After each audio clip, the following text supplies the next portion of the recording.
신명기 20장 1절에서 20절까지 말씀을 살펴보도록 하겠습니다. 신명기 20장은 전쟁에 대한 규례를 다룹니다. 가나안 땅에 들어가서 치러야 할 전쟁을 넘어 가나안 땅에 정착한 이후의 전쟁까지를 묘사하고 있습니다. 1절에서 4절은 제사장의 출전, 축도입니다. 사실 말과 말이 이끄는 병거는 고대 전쟁에서 신속한 기동력을 자랑하기에 적군의 사기를 떨어뜨리기에 충분하였습니다. 그러나 하나님께서는 전쟁터에서 적군의 강함으로 인해 두려워하지 말라고 명령합니다. 이스라엘 애굽에서 인도해내신 하나님께서 이스라엘과 함께 하시기 때문입니다. 하나님의 임재하심을 의미하는 임마누엘은 이스라엘이 전쟁에서 승리하는 직접적인 원인입니다. 하나님께서 이스라엘 백성들과 항상 함께 하셔서 이스라엘과 함께 싸우실 뿐 아니라 이스라엘을 적들의 공격으로부터 구원하시기 때문입니다. 이스라엘이 두려워할 것은 적군의 강함이 아니라 하나님께서 자신들과 함께 하시지 않는 것입니다. 이스라엘이 하나님 편에 서지 않는 것입니다. 전쟁에 대한 규례를 시작하면서 전능하신 하나님의 임재가 승리를 보장함을 강조하는 이유가 무엇일까요? 가나안 땅에서의 전쟁은 하나님과의 관계에 달려있음을 알려주기 위함입니다. 눈앞에 보이는 문제가 너무 커 보이진 않습니까? 어찌할 수 없는 나를 볼 때마다 두려워하진 않습니까? 임마누엘 되시는 예수 그리스도께서 우리와 함께 하십니다. 우리의 구원자가 되어주셔서 우리에게 승리를 보장해 주시리라 약속하십니다. 제사장은 이스라엘 백성이 출전할 때 그들과 함께 전쟁터에 나가 하나님께서 이스라엘과 함께 하신다는 것을 상징하기 위해 군대를 격려하며 선포하였습니다. 이스라엘에 들으라. 너희가 오늘 너희의 대적과 싸우려고 나왔으니 마음에 겁내지 말며 두려워하지 말며 떨지 말며 그들로 말미암아 놀라지 말라라고 선포합니다. 이스라엘 백성이 겁내거나 두려워하지 말며 놀라지 말아야 하는 이유가 무엇입니까? 여호와께서 이스라엘과 함께 행하실 것이기 때문입니다.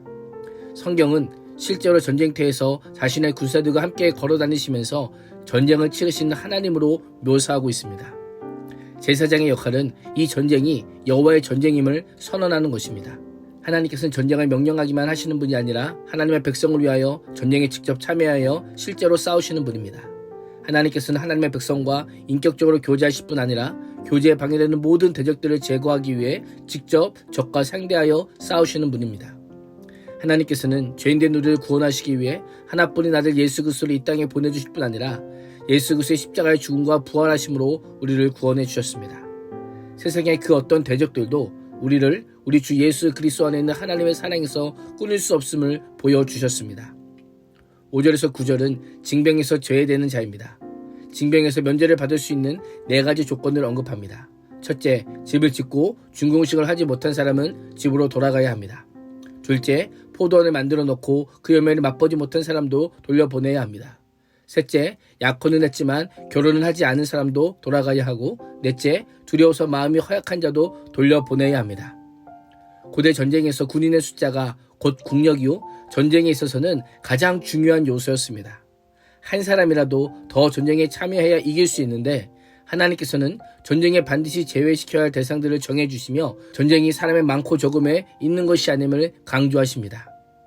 하나님 나라는 억지로 희생을 강요하지 않습니다. 믿음이 부족한 사람에게 믿음으로 해야 하는 일을 억지로 떠맡기지 않습니다.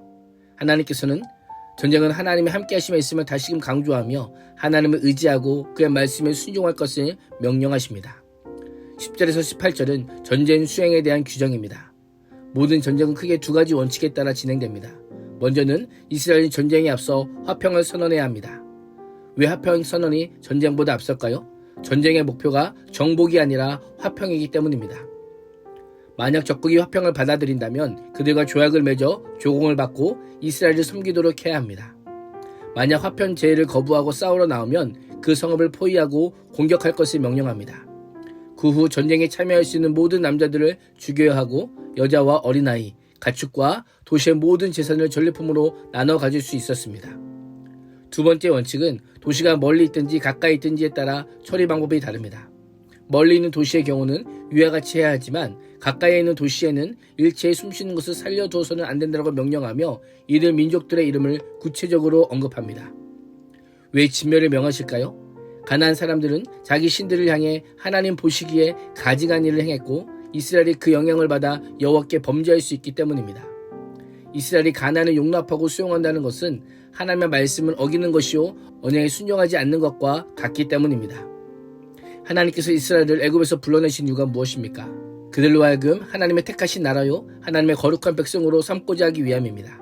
이방 민족과는 구별된 하나님의 거룩한 백성으로 삼고자 하셨습니다. 그래서 가나안 땅에 거할 때에 그들의 풍속을 따르지 말라고 하셨던 것입니다. 19절에서 20절은 포위된 성의 나무를 다루는 규정입니다. 다만 진멸할 때 나무는 먹을 것을 내기에 찍지 말라고 하십니다. 그러나 과목이 아닌 수목은 찍어서 성읍을 점령할 때까지 성읍을 포위한 데 필요한 장비를 만들어 쓸 것을 명령합니다. 오늘 본문은 가나안 전쟁을 앞둔 이스라엘 백성들에게 전쟁의 성격과 목적을 분명히 가르칩니다. 하나님의 백성은 함께 하시며 이기게 하시는 하나님을 믿음으로 전쟁에 임해야 하며 전쟁을 수행할 때도 먼저 평화를 선포하며 생명을 귀중히 여기는 이웃사랑의 계명을 실천해야 함을 알려줍니다. 오늘도 전쟁 같은 일상에서 승패보다는 순종으로 믿음을 지키며 평화를 선포하고 이웃사랑을 실천하는 하나님의 사람이 될 수 있기를 주님의 이름으로 축복합니다. 기도하겠습니다. 하나님, 경쟁이 일상이 된 세상 속에서 믿음을 지킬 뿐 아니라 어딜 가든지 평화를 전하며 이웃사랑의 계명을 실천하는 그리스도인 되게 하여 주옵소서. 예수님의 이름으로 기도합니다. 아멘.